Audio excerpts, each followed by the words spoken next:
بسم اللہ الرحمن الرحیم۔ السلام علیکم ورحمۃ اللہ وبرکاتہ۔ نظر کس طرح اتارے؟ نظر بد بعض دفعہ لگ جاتی ہے نا نظر، تو وہ کس طرح اتارنی چاہیے؟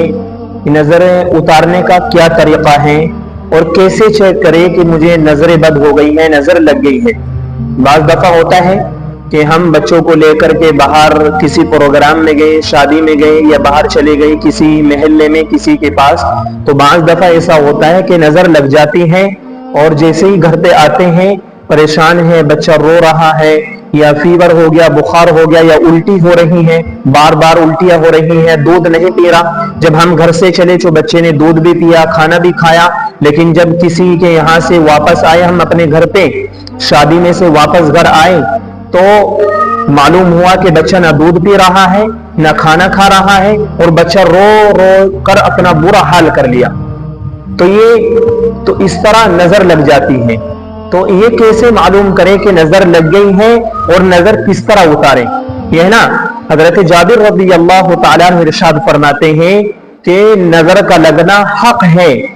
نظر آدمی کو قبر تک پہنچا دیتی ہے اور اونٹ کو ہانڈی میں پہنچا دیتی ہے، اس لیے نظر کا لگنا یہ برحق ہے، نظر لگ کر رہتی ہے۔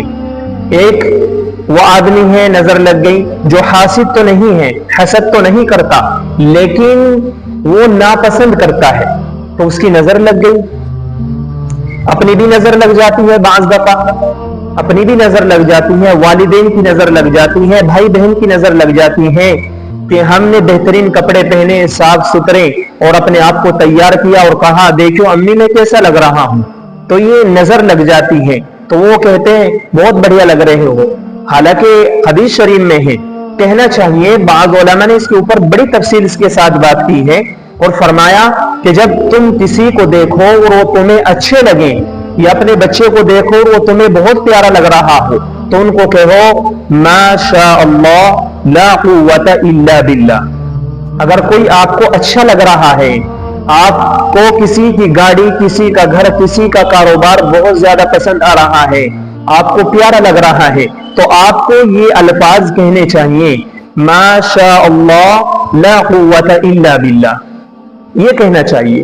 ایک نظر ہوتی ہے حاسد کی جو بہت زیادہ ہم سے حسد کرتا ہے، حسد اندر سے ہم سے کوڑتا ہے، پریشان ہوتا ہے، ہمیں دیکھ کر کے وہ جل جاتا ہے، اس کا پورا جو ایک عضو ہوتا ہے وہ ہم سے جلتا ہے، تو اس کی نظر ہمیں کھا لیتی ہے اور یہ بہت زیادہ خطرناک ہوتی ہے۔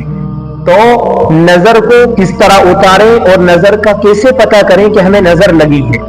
میں نے وہ بتایا کہ ہم بعض دفعہ شادی میں جاتے ہیں، پروگرام میں جاتے ہیں یا کسی کے یہاں محلے میں جاتے ہیں تو ہمارے بچوں کو الٹیاں لگ رہی ہیں، وہ کھانا نہیں کھا رہے، دودھ نہیں پی رہے، بخار چڑھ گیا، دوائی بھی دے دی، میڈیسن بھی دے دی، لیکن کوئی اثر نہیں ہو رہا ہے، تو اس کا مطلب ہے کہ نظر ہو رہی ہے۔ ہمیں بھی بخار ہو گیا، دوائی کھا لی، لیکن کوئی اثر نہیں ہے، کوئی فرق نہیں پڑ رہا ہے، تو نظر لگ گئی ہے۔ تو یہ اب نظر کو کس طرح اتارے، نظر اتارنے کا، دم کرنے کا کیا طریقہ ہے، اس کو میں آپ کو بتانا چاہتا ہوں۔ دیکھیے، جو میں نے تجربہ کیا ہے اور جیسے میں طریقہ جو اپناتا ہوں اور جیسے میں کرتا ہوں، بعض دفعہ آتے ہیں لوگ کہ بچے کو نظر ہو رہی ہے، بچہ رو رہا ہے، ہم فلانی جگہ گئے تھے، فلاں پروگرام میں گئے تھے، وہاں سے جب سے آئے ہیں نہ بچہ دودھ پی رہا ہے، رو رہا ہے، بخار نہیں اتر رہا، تو یہ ہو جاتا ہے۔ تو اس طرح جب کوئی سچویشن ہمیں پریشانی ہو تو آپ خود یہ کام کریں کہ اپنے بچے کو دم کر لیں۔ اس کا طریقہ میں اپنے آپ کو بتا رہا ہوں، آپ غور سے سنیں۔ سب سے پہلے جب آپ بچے کے ساتھ یہ ساری سچویشن، یہ جو ساری پریشانیاں سچویشن اگر پیش آ رہی ہیں، بچے کو یہ تمام کام ہو رہے ہیں کہ آپ کسی کے یہاں شادی میں گئے، کسی کے یہاں گھومنے کے لیے چلے گئے اور جب گھر واپس آتے ہیں بچہ رو رہا ہے، دودھ نہیں پی رہا، نہ کھانا کھا رہا ہے، بچے کو بخار ہو گیا، اپنے آپ پریشان ہے، سر میں درد ہے، دوائی کھا لی لیکن کوئی فرق نہیں پڑ رہا، تو اب آپ سمجھ جائیں کہ کچھ نہ کچھ ضرور پریشانی ہے، کسی کی نظر ہمیں ستا گئی ہے۔ آپ کو اس طرح کرنا ہے کہ آپ پہلے وضو کریں، وضو کرنے کے بعد 3 دفعہ درود شریف پڑھیں، 3 دفعہ درود شریف پڑھ کر کے اس کو پھونک دیں، دم کر دیں سامنے والے کو۔ اس کے بعد آپ 7 دفعہ آیت الکرسی پڑھیں، اللہ لا الہ الا ہو الحی القیوم، 7 دفعہ آیت الکرسی پڑھیں اور پھر سامنے والے کو پھونک دیں۔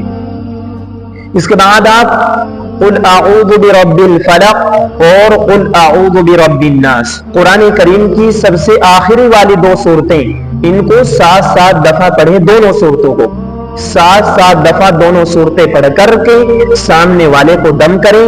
انشاءاللہ تبارک و تعالی اللہ کی ذات سے امید ہے کہ بندے کو پہلی پھونک میں انشاءاللہ العزیز آرام نظر آئے گا۔ سب سے پہلے درود شریف پڑھنی ہے 3 دفعہ، اس کے بعد دوسری پھونک میں 7 دفعہ آیت الکرسی پڑھنی ہے 7 دفعہ۔ اور اگر آیت الکرسی آپ پر نہیں آتی ہے، مثلا آپ بچے کو دم کرنا چاہتے ہیں اور اپنافی کرنا چاہیے، آپ کیوں خواہ مخواہ مولیوں کے چکر میں پڑ رہے ہیں؟ اپنے آپ دم کریے، دل سے کریے، وضو کر کے کریے، بہترین طریقے سے دل کے ساتھ جب کریں گے شوق سے تو انشاءاللہ دم لگے گا۔ یہ بہت اچھی بات ہے کہ آپ علماء سے، ائمہ سے، اماموں سے محبت کریں، کرنی چاہیے اور ان پر اپنے بچوں کو پھونکوائیں، لیکن تعویذ اور ان کے دھاگے واگے کے چکروں میں نہ پڑیں، نہ آپ تعویذ بنوائیں، نہ آپ دھاگے واگے کریں، کچھ نہیں، ان چیزوں میں کچھ نہیں رکھا ہوا ہے۔ آپ خود یہ کام کریں یا پھر اپنے آپ قرآن کریم پڑھوا کر کے مولوی صاحب سے دم کروائیں۔ سب سے پہلے درود شریف 3 دفعہ، اس کے بعد 7 دفعہ آیت الکرسی، اور اگر آیت الکرسی نہیں آتی ہے تو 7 دفعہ سورۃ الفاتحہ، الحمد شریف، الحمدللہ رب العالمین۔ اس کے بعد قرآن کریم کی سب سے آخری 2 صورتیں، قل اعوذ برب الفلق، قل اعوذ برب الناس، یہ 7 دفعہ پڑھ کر کے بچے کو، سامنے والے کو دم کر دے۔ اور اگر اپنے آپ ہو رہا ہے تو اپنے آپ بھی دم کر لیں۔ اپنے آپ کس طرح دم کریں؟ یہ ساری چیزیں پڑھ کر کے یہاں ہاتھوں پر پھونک دے اس طرح اور اپنے سارے جسم پر مل لیں۔ انشاءاللہ تبارک و تعالی میں نے آزمایا ہے اور میں اس کو ہی یہی طریقہ اپناتا ہوں، اسی طریقے سے دم کرتا ہوں۔ اگر کوئی میرے پاس آتا ہے تو اللہ کا فضل ہے انشاءاللہ العزیز سامنے والا شام کو ہی یا 1 گھنٹے کے بعد آ کر یہ کہتا ہے کہ بچہ بالکل آرام سے ہے، دودھ بھی پی رہا ہے، کھانا بھی کھا رہا ہے۔ یہ اللہ کا فضل ہے۔ اللہ تبارک و تعالی سے امید کرتے ہوئے باوضو ہو کر کے یہ کام شروع کریں۔ اگر یہ ساری پریشانیاں ہمارے ساتھ پیش آتی ہیں تو آپ یہ دم شروع کریں، انشاءاللہ تبارک و تعالی آرام ملے گا۔ یہ ساری نشانیاں ہیں کہ آپ یہ جو میں نے ابھی آپ کو شروع میں بتائی، انشاءاللہ آپ اس طریقے کو اپنائیں تو ضرور اس کا آرام ملے گا اور بہت بڑا فائدہ آپ دیکھیں گی۔ بعض حضرات کو آپ نے دیکھا ہوگا عورتوں کو کہ وہ لال مرچ لے کر کے نظر اتارتی ہیں، اس طرح 7 دفعہ کرتی ہیں بچے کے اوپر کو۔ یہ طریقہ صحیح نہیں ہے، یہ ساری چیزیں غلط ہیں، یہ سب بدعات ہیں، ان کو نہیں اپنانا چاہیے۔ آپ جب نظر اتار دیں گے، چلو مان لیا کہ نظر اتر رہی ہے، پہلی بات تو اتریں گی نہیں، پہلی بات تو اس سے اترے گی نہیں کہ 7 مرچ لو اور یوں 4 چکر کاٹو اور چولہے میں ڈال دو، یہ غلط ہے، اس سے نقصان ہوگا۔ نقصان ایسے ہوگا جب آپ اس کو چولہے میں ڈال دیں گے تو وہ پٹکیں گے، ہو سکتا ہے کسی کے اوپر گر جائے اور پھر ان کا دھواں کتنا خطرناک ہے معلوم نہیں، کتنا خطرناک ہو جائے۔ اس لیے اسے جو لال مرچ سے عورتیں نظر اتارتی ہیں اس سے بچیں، یہ صحیح طریقہ نہیں ہے۔ امید ہے آپ حضرات کی بات سمجھ میں آ گئی ہوگی۔ اللہ رب العزت ہم لوگوں کو دین کی صحیح سمجھ